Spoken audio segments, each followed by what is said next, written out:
When is the last time you did self-care? My apps are. Do you think how I change? This is my. I love. No. Not like that.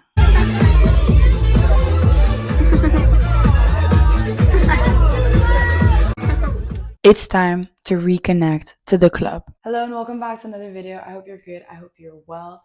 Today, I'm filming another video essay.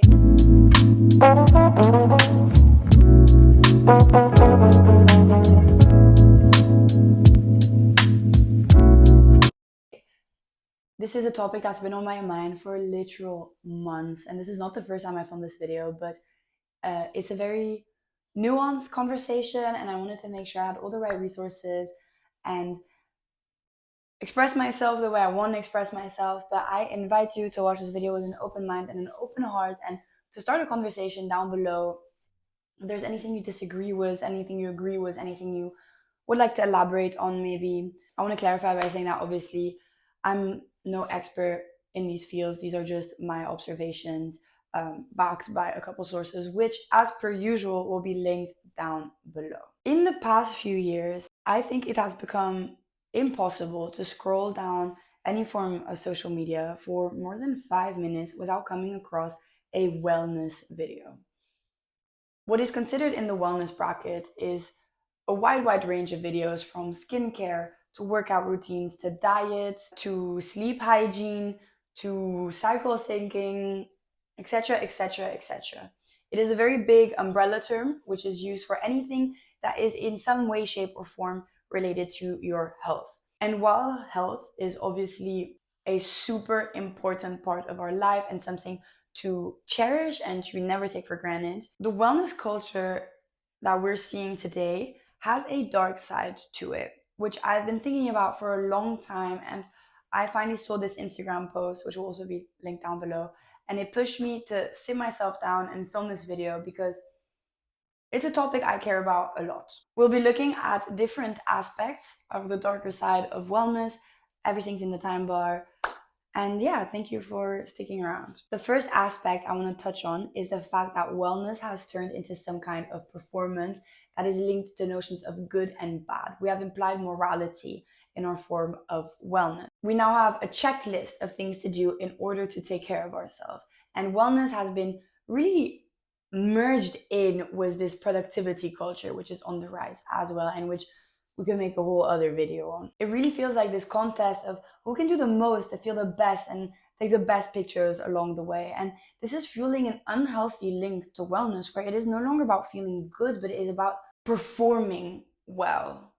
It's about how you can compare yourself to this person, this person, this person on the scale of wellness. How morally superior are you to this person, for you have journaled in the morning, had a matcha instead of coffee, and then went on an 8-hour fast. And this is obviously being pushed on us with the rise of wellness content online, which is what I started the video with, and people feeling that they need to compare themselves with these influencers whose entire job it is to make their lives look aesthetic and beautiful and to sell these products along the way. So let this first part be a reminder that the goal should not be perfection, but the goal should be to feel like yourself. And sometimes journaling will do that for you. Sometimes a superfood smoothie will do that for you. But most of the time, you don't need to be accumulating points. This is no contest. This is no competition. This is no test. The main idea is to make yourself feel like you. Following from this point, it is obvious that health is wealth. But I want us to ask ourselves, in whose pocket? Who is actually benefiting from this rise in wellness culture? In 2023, the wellness industry, which as I mentioned before is an umbrella term for lots of smaller industries, was worth $6.3 trillion US.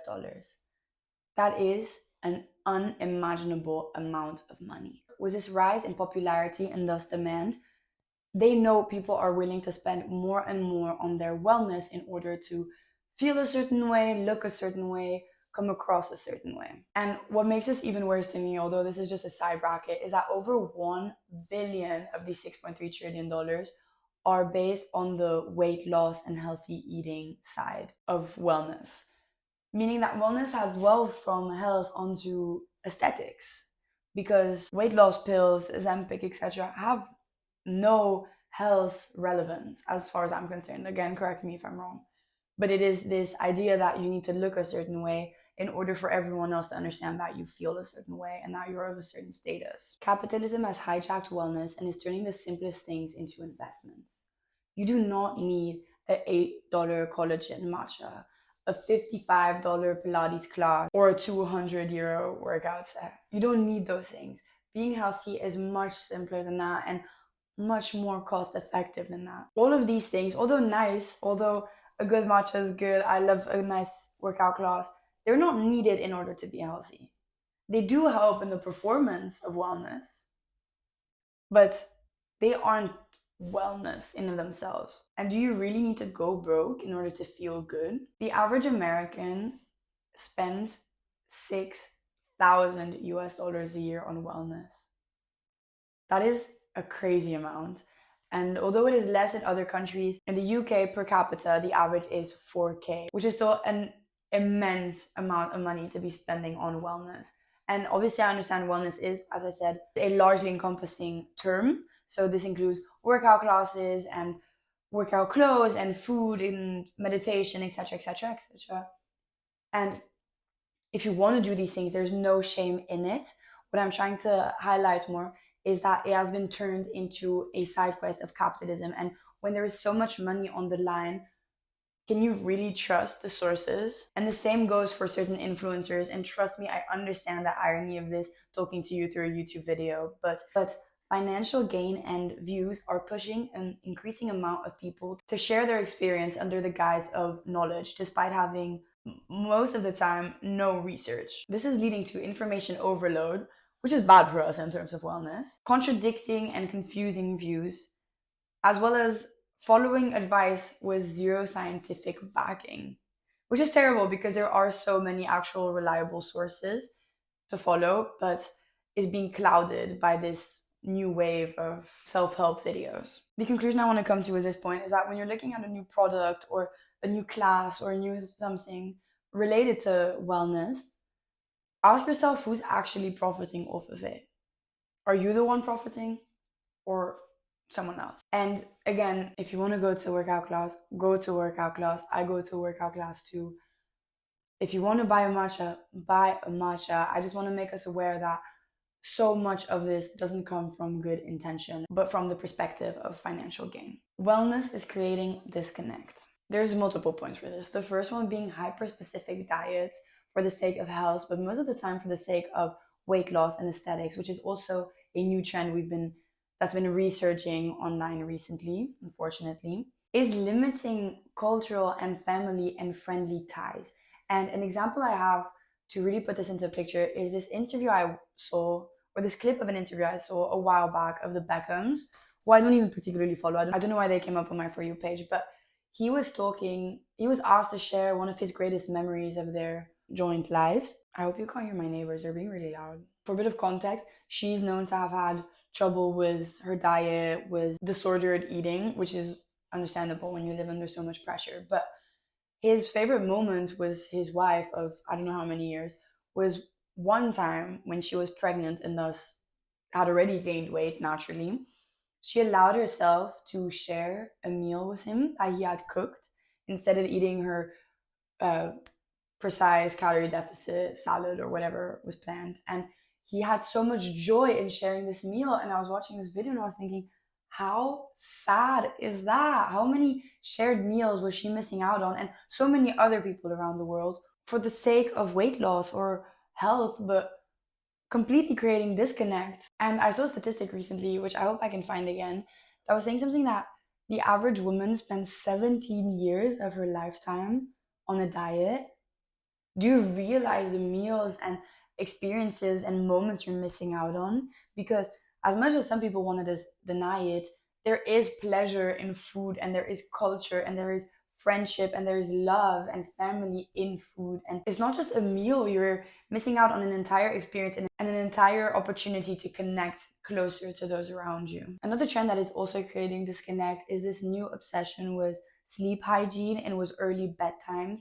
Think of the amount of missed opportunities for last minute plans and singing and dancing on sticky club floors with your friends and drunken confessions. And I love to go to bed early. I completely understand that, and I obviously don't deteriorate your health for endless nights out, but it's more so this obsession with being perfect and was going to bed at 9:30 and not hearing of anything else that is limiting all of these beautiful moments that you could share with friends, and where you could meet people and strangers and talk and experience life and music and dancing and fun or whatever other late night plans. And the same goes kind of for these the importance we've been putting on reading. This is where the nuance come in, and I want you to check my YouTube channel for proof. I love to read. I love literature. I think it is so important, and it is so important to educate yourself and to read and to dive into new stories. But I don't think we can put this above living. I think the idea is to have a balance, but if you're canceling every plan to stay at home at night with a book every single night, you're missing out on so many moments that will make up your life eventually. And this goes for nights, it goes for days, it goes for whatever opportunities someone might miss out on because they're trying to be perfect and fit into this frame of the perfect it girl, clean girl, wellness girl. It is removing opportunities for connection, because these are the moments when you connect deeply with your friends. No one ever connects over being perfect, over how many steps you walked that day, or the lymphatic drainage massage you gave yourself. And although these are obviously good things, they're not what creates links with people. What creates links is being relatable, being real, being vulnerable, being honest. And don't even get me started on the morning sheds, the like 1 million step bedtime routines that are absolutely killing all intimacy. That could be a whole other video, but we don't have time for that. We're so busy trying to be perfect, trying to perform, that we're forgetting to be real. And that is creating to disconnect, which is very alarming as we're already in a loneliness pandemic and people are tending more and more into their individual selves. And these are just contributing factors. And although obviously the main idea is good, sleeping early, getting your sleep in is good, reading is great, but don't forget to live. You will learn more about yourself living than in any meditation class. Journaling and reading and noiseless walks can only get you so far.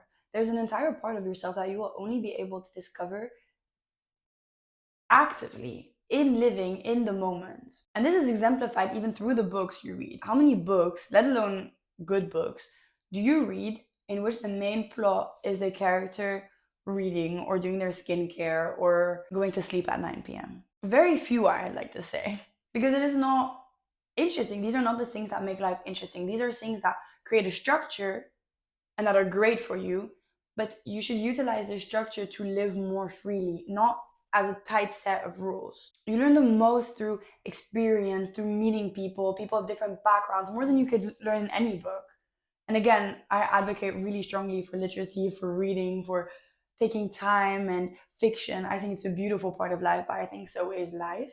And I read this super interesting Substack article recently on making each interaction interesting. I'll link it down below, but yeah, there's so much opportunity in the world and going out and meeting people and seeing things, in learning and discovering about the world as a whole and yourself.